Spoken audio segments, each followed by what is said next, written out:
2029 లోపల community infrastructure, road connectivity, internal roads, drainage network, ప్రతి ఒక్క ఊరికి డ్రైనేజ్ చేయాలి.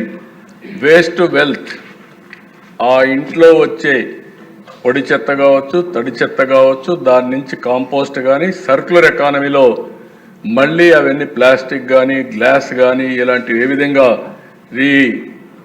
యూజ్ చేయాలనో దానికి కూడా వర్కౌట్ చేస్తాం. అదే మరి స్ట్రీట్ లైటింగ్ ఎవ్రీవేర్.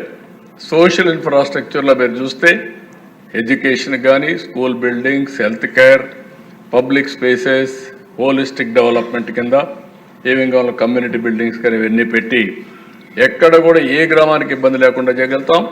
కానీ ఇక్కడంతా కూడా ఒకే R&B రోడ్స్ 100% చేస్తామని ఒక నమ్మకం ఉంది. విలేజ్లో ఇంటర్నల్ రోడ్స్ 100% అయిపోతాయి. ఓన్లీ 2 ఇష్యూస్ మనం ఆలోచించుకోవాల్సింది. ఒకటి డ్రైనేజ్ అండర్ గ్రౌండ్, వీళ్ళంత వరకు కంట్రోల్ డ్రైనేజ్ ఉండాలి విలేజెస్లో కూడా.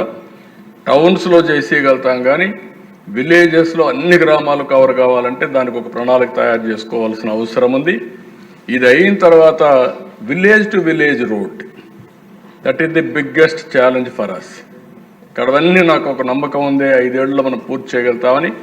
Village to village internal roads కొద్దిగా, కనెక్టివిటీ రోడ్స్ కొద్దిగా ఇది ఉన్నాయి, దాన్ని కూడా శ్రద్ధ పెట్టాల్సిన అవసరం ఉందని చెప్పి కూడా నేను మీకు తెలియజేస్తున్నాను.